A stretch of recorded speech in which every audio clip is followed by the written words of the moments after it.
Doo-doo-doo-doo-doo. Don't beat this friend. Hey there, man. I want to see a movie. I just saw The Exorcist II. You should see it. Okay. 2 hours later. That movie was bad. It sure was.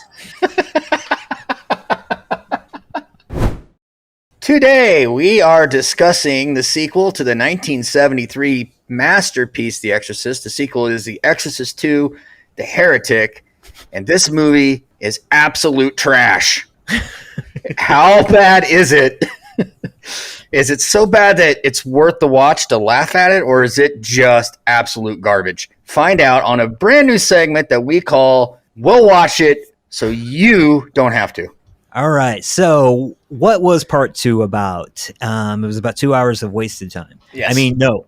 So anyway, here's a quick rundown. This is supposed to be an ongoing investigation on the murders that happened during the first movie. So now, Father Karras? Father Karras and Marin. And Marin. Marin, yeah. Well, yeah. It depends on how 3 fits into that.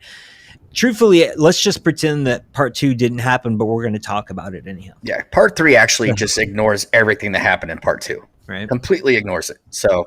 So anyway, they're investigating all the deaths that happened at the house, and what they need to do is try to figure out from Reagan's point of view. So they decide to hypnotize her to try to figure out how these people died. Was it, is this some kind of murder plot to get rid of some people?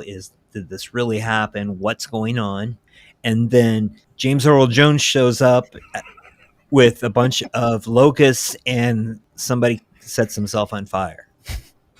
For what reason? Because The Exorcist. Yes. I think she was Heretic. I think because of the possessed. Heretic, she was on fire. Yeah. This movie makes it's a little bit rough. They went from taking, they tried to do. Okay, let's just start. I don't even know where to start. Let's just start on the fact that nobody wanted to make this movie in the first place. Like, they couldn't even get the original screenwriters and director to come back and do this. They couldn't even get the main actress who played Reagan's mom to come back and do this. They had to talk Max von Sydow.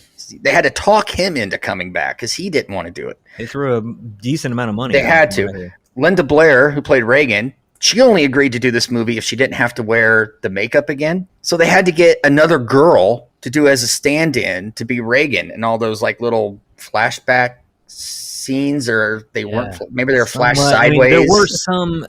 They used some unaired footage from the original as well. Okay, so that's why it's weird all the way kind of through it. Too, yeah, because there's like older footage, and you can tell at times it's not her. The voice of her when she's possessed is completely different. They couldn't get permission to film in the house again. So they had to build a set to recreate the bedroom. The city of Washington, D.C. wouldn't even allow them to film on the stairs again. So they had to build their own set of stairs. And it's like, just nobody wanted to do this movie. And they thought originally, hey, let's just do a rehash of this film, of the first film, kind of the same way. And then they just started doing rewrites after rewrites after rewrites while filming. And Linda Blair said that the movie that she got when they first started was a decent film, but by the time they got done with all the rewrites, it turned into that mess. They made it worse. They made it worse. It was supposed to be more, instead of being possessed, they went more scientific and more of this telepathy. And the demon is possessing people telepathically, and Reagan can heal people telepathically. She healed Kimberly from different strokes. Did you know that's who that was? The little autistic girl who doesn't speak. Really? Anna Plato. Huh. Yeah. Kimberly from different strokes. Yeah. And there's a lot of people in this movie too that you would think like, it's got to be somewhat decent. It's got James Earl Jones. I mean, Darth Vader's in this. You got, and I can't think of her name right now, but she played Nurse Ratched in One Flew the Cuckoo's Nest. She had just won an Oscar. Yeah. She just won an Oscar for Best Actress, and she's in this movie. The acting is stale. The special effects are horrible. It's like, I found myself looking at the time to see how much longer do I have in this, and I was only 40 minutes in. And I'm like, that's a 2 hour movie. It is a 2 hour movie of them talking about locusts and hypnotism and telepathy and just it's a mess. It's like they just filmed a bunch of stuff and threw it at the editor and said, put this together, and the editor's like, well, okay, what's the story? And they're like, you'll figure it out. Just figure something out. See, I liked put it together. this hypnotism and this science machine that they hook her up to at the beginning. Because For the that's first real. 45 minutes, I was watching this like, oh, this is terrible, but I love this. This is great. And none of it means anything. Like, No. I cannot figure out the second half of the movie. I don't know if they introduced the telepathy to try to say that the demon transported from Assyria over to America through telepathy from the possessed person that Father Marin found in the Middle East in the first movie. And I don't know what they're saying. Like, what is the deal with the telepathy? And because they say Pazuzu only attacks healers, like people who can magically heal others. But is she healing people with telepathy by like unlocking a part of their brain that's not working? Because she gives that girl speech. Yeah, I don't know. They kind of touch on it, and then they just like And why does a forget demon about only it the next attack scene. healers? It feels like they were seriously rewriting as they were shooting. Yeah. It was like, we're going with this, and it's like, what if this doesn't make sense? What do we do here? I don't know. Let's say telepathy, and she can heal people. Why? Because that'll give the demon something to go. That's why they're going after her. Yeah, okay. You just came off the cuff. That sounds great. Let's do that. Okay, here's some new lines. Go. Well, and then they did that, and then it's like, oh wait, this movie isn't scary. Oh, okay, well put then a let's demon bring in face a on her demon. real quick. Yeah. Let's just throw the makeup on again. See, because We've I got some like the footage. idea of like, okay, if someone's telepathic, maybe they're predispositioned to possession because they've got some weakness. But wouldn't that make you more resistant? I mean, I don't know anything about telepathy, and I don't know that.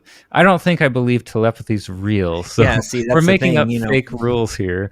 Yeah. Right. Well, they made a fake movie, so you got telepathy, you got like I've tried, and again, I don't know if it's my subconscious just not wanting to give up, but I've tried hypnotism, never worked. I went up on stage and I played my part as the goofy muscle guy or something like that but I sat there and I was just like, man, this gives me nothing. It didn't work for you. I'm not even relaxed. I'm like, this is stupid. So yeah, when I look at this movie, that takes me out of it right away, because you're playing with stuff that I just don't think works. When I say I don't believe in ghosts, it's like I need to be proven wrong. I don't know how I believe or something. When it comes to hypnotism, I just don't think it works. Now, I could be wrong. Maybe I'm not getting hypnotized by the right people. Maybe I need the science strobe light machine. I don't know. But You need the machine from this immediately movie. I was just like, well, this is stupid. You just took a really cool spiritual religious story and then put in stupid stuff. Well, Again, that's my opinion. I don't want to offend anyone who believes in that kind of stuff and everything, but I'm just saying, for me, it was just like, okay, this isn't The Exorcist. This is it was a something totally completely different movie than The Exorcist. There wasn't even an exorcism in this movie, like nothing. well, why is Reagan still possessed? That was one of my big things. It's like they undid the powerful ending of the first film by saying, oh, by the way, Reagan's still possessed. Father Karras didn't really take the demon away. I don't know. But then that ruins his sacrifice. That like totally undoes the power of the first movie. So that's why we say the second one doesn't count, because the third one is the perfect sequel to the first one. Yeah, exactly. And we'll get into that. Yeah, I was laughing last night when I was watching this, because the first time I had seen it was like 20 years ago, and I remember it wasn't good, but I had to rewatch it so I could remember how bad it was. I had to like fast forward through it because I was just I forgot. I forgot that I didn't even bother learning names of the characters in this movie. I didn't even bother to learn it.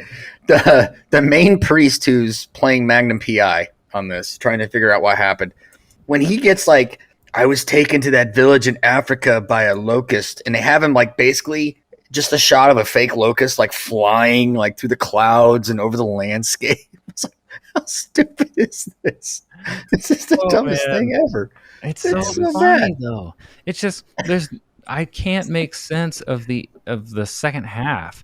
Like why he's in the Middle East. I understand he's looking for this boy. Yeah, there was a boy who was possessed and had powers to fight him off. And Pazuzu always showed up as like a swarm of locusts. That was how he came swooping. And that's why I guess when he grew up and went to college, he decided, I'm going to study locusts and I'm going to find a way to tame. Was he trying to tame them? Yeah, by making good locusts. By making good locusts, because locusts are evil. And it's like, James Earl Jones, you just did Star Wars. You've done all these other cool things. Conan, he was just in Conan too, right? Conan. What won't you do? You've got to draw a line somewhere, man. But tell me this. Then from meeting him, do they learn anything that actually helps them beat Pazuzu? No. I'm still trying to figure out how they beat Pazuzu. She did that weird call at the end where she's and it like turned all the locusts away. So she learned how to yodel. She did. Well, and doesn't Lamont rip Who's the Lamont? heart of the demon out? He's the priest. Yeah, because remember. Okay, so if you're not already confused by what's going on in this movie, let's just go ahead and confuse you a little bit more. They go back to the house in Georgetown. And they have to go back to the room, and it's Reagan and Lamont, Father Lamont, and they go into the bedroom. And all this time, Lamont's been kind of like being controlled telepathically by Pazuzu. And they go into the room, and Reagan screams, and you're like, oh, what kind of weird creature is going to be sitting on the bed? Well, it's just Reagan in normal form. It's her doppelganger is sitting on the bed, and apparently it's supposed to be like the succubus. It's there, and she starts like, I guess, flirting with the priest, yeah, in a way, but not real well, and telling him to rip her heart out. We have to rip the heart out of the beast. So he attacks Reagan, and then somehow Reagan talks him into jumping on to the doppelganger, and he basically rips its heart out, and then the whole room falls apart, and that's when Lady sets herself on fire and movie ends. Which doesn't make any sense that he rips that heart out, right? Because you're talking about a spiritual manifestation, not a possessed person. There's no body there. There's no body, so no heart. He rips out. Does he do that in the spiritual plane? That's what I was trying to figure out. Like, you can't... He's telepathically pulling it out. I guess. Kind of like the Matrix. Yeah. But they don't have a body, so how would that work? There's so many unanswered questions. Yeah, it felt like maybe they wanted to go somewhere. They couldn't get the right cast members. They couldn't get Ellen Burstyn back. Everyone else was dead. So they're like, well, it's still popular. We got to make a part 2 so we can make some money. Let's just throw something together and do what you can. If it doesn't make sense, change it there. This movie is like gaslighting. Basically, they set up a first half of a movie, and then they take you somewhere completely different and then somewhere completely different again, so that you forget about the first plot, and then they never resolve it. So it's just a way to trick you into thinking that you were satisfied until you start thinking about it. I would honestly say this is one of the worst movies I've ever seen. It's definitely up there. And it's not. And we asked the question: Is it so bad that it's funny and it's worth the watch, or is it so bad that you should just don't even waste your time? And this goes on my don't even waste your time watching this movie. I can't even laugh at it. I was just annoyed with it for 2 hours waiting for it to end. 2 hours of nonsense.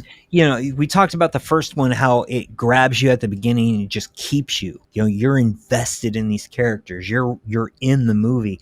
This one, you're just trying to figure out what they're talking about, and it takes you out of the movie. It's like that. Well, that doesn't make any. Why? How?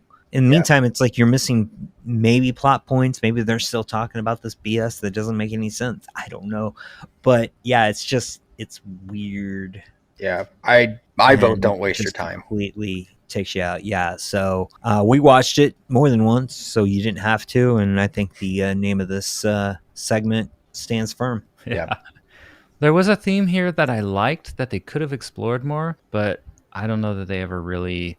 It's when he goes and he talks to the other priests. And basically, the modern church is trying to renounce the existence of Satan to Yes. modernize religion because they think, well, people don't believe in Satan anymore, so we need to take that out of our doctrine. Which that whole thing is interesting. That's not based on reality, is it? Because I do know a lot of some Christian churches have started to do away with some of that stuff, but some haven't. But the Catholic Church never did that, did they? I Not that was I know thinking of. there was maybe maybe somewhat of a Catholic church that said they're, or at least they were looking into it. Okay. Okay. But this was later, I thought. This was like late 90s. Yeah. See, that could have been a cool thread. And they do kind of start out with, you've got this, I'm going to call her scientist lady, the therapist, the therapist doctor who hooks her up to the hypnotism machine and all this stuff. That lady, she has the skeptical point of view. So she doesn't believe in these things. But the problem is, like, they bring this theme in. Well, we all already know that the demon is real. We watched the first movie. So for them to beat that drum for the first half, it reminded me of recently when we reviewed The Last Voyage of the Demeter. It's like, okay, you guys have seen Dracula kill how many people now? And you're still like trying to find some natural explanation for Dracula. Like, you've Yeah. seen him. So it had some of that vibe. But they could have done something cool with, oh, we don't believe in Satan anymore. And then towards at the end, you bring those other priests back in, and somehow they discover the horror of the possession. They do that with the therapist lady, don't they? Because she sees the fire at the end. Yeah, she was able to. Well, that lady basically, I guess, caught herself on fire, so to block her from going into the building, I think, Yeah, is what the whole point of that was. Um, maybe. but yeah, I mean, and the way that they did the telepathy thing was also weird. We have to explain it because we don't want anybody to watch this movie. They sit down with these things on their head with the flashing light, and you go into a trance, and the other person goes into a trance, and you're able to basically see inside their mind and see what they see. So when they're doing it with Reagan, whoever is hooked up to the machine with her can go back and feel like you're in that room watching the Exorcist happen, watching Reagan be possessed, and watching how Father Marin died. That's the whole point of what they're trying to do. And it drug on. I felt like that took forever. Yeah. And there was a lot of flashing lights. I just remember that. Like, That's a cool idea that now isn't as cool because we've seen it in a lot of other shows. We've seen it on Alias. But I personally liked the first like 45 minutes, the first hour. So I was like, this is so bad, it's good.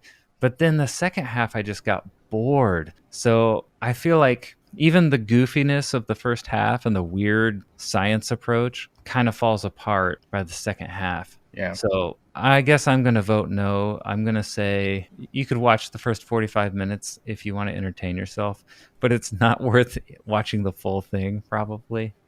Unless you want to prove us wrong. Yeah, Maybe tell you'll us why see it was good. something that we didn't, but I don't know what that could be. I would like to exercise this from my memory. Nice. Well, we do always try to find some kind of spiritual theme to talk about in these movies. One thing I thought was interesting, though, was when they kill the demon. And from a spiritual point of view, I think that's interesting because if you're a Christian or if you're religious or you're Catholic, there is a view, they probably believe that you actually can't kill demons.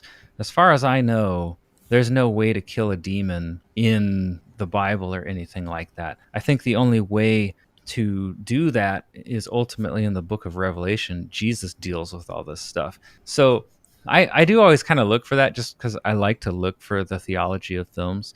And I always try to figure out, okay, what is a demon to them? Is it human? Is it killable? Because if you're going to take the religious perspective, you can't kill a demon because we can't do that because it's a spiritual being and we're a physical being. So ultimately, God has to deal with those. So I did think it was interesting that they tried to give the priest a way to kill the demon, but I wish they'd done something cool or creative with that, because if, as far as we know from religion, demons are something that we can't face, then I wanted to see, oh, well, how is he going to be able to do this? Nope. Yeah. He just reaches in and pulls the heart out. Pulls the heart Are out. they? Yeah, What do you guys think? that again, something that takes me out of it, because you don't rip hearts out of demons. You know, I mean, first off, if it's a possessed person, you're killing that person by ripping its heart out. Yeah. Now we know it's a doppelganger, so it brings in all kinds of questions. I mean, what was this thing? Yeah. How did it have physical was form? it actually? I mean, was it a shapeshifter? Maybe this movie had nothing to do with exorcisms altogether, and that's the whole twist. Is you find out at the end it had nothing to do with demons. It was just a shapeshifter messing with everyone's minds and playing around and stuff, and made the maid or the caretaker catch herself on fire for some reason. That still doesn't make any sense to me. If it was like an evil angel and not a demon, angels in the Bible can manifest physically at times. So they were mistaken for humans. They ate meals with people. That is interesting. But a demon, like, I don't know, it's a movie, so maybe they were taking some creative liberties and saying maybe they had no demon clue what they were doing. Yeah. I'm with Doug. They had no idea what they were We doing. don't know how to end this, so let's just do something stupid, and then no one will ask questions, right? Podcasts didn't exist then. They never anticipated our channel. No. Well, they made up for it with the third one. Yeah, absolutely. Third one is an excellent movie. It's a great follow-up to The Exorcist. So if you are wanting to watch The Exorcist films, watch The Exorcist, forget 2 exists, and then just go straight to 3. Yeah, we're going to cover that one soon, so be on the lookout for that on our channel. So anyway, well, that was we'll watch it so you don't have to. And I'm sure that we're going to come across some other films that are going to fall into this category, and we'll let you know why you needn't waste your time. Or maybe you should, because it's just really funny. Yeah, because some of them might turn out to be so bad it's good. There's a few of those. I like those movies. Yeah. There are a few of those. Well, if you're just dying for some Exorcist II, the Heretic merchandise, check the description of this video, because we're going to promote some, I don't know what, hilarious items that go with this film for you if you would like to buy them. Action figures. Yeah. For your entertainment. There's a really cool Funko Pop Reagan out there. Yeah. I've got one somewhere around here, but I couldn't find it. All right, guys. Well, thank you for joining us. We'll be doing this whole franchise, and I promise you that some of the other movies are going to be a lot better than this one. So They check can't out 3. be any worse. Yeah, and we'll catch up with you then.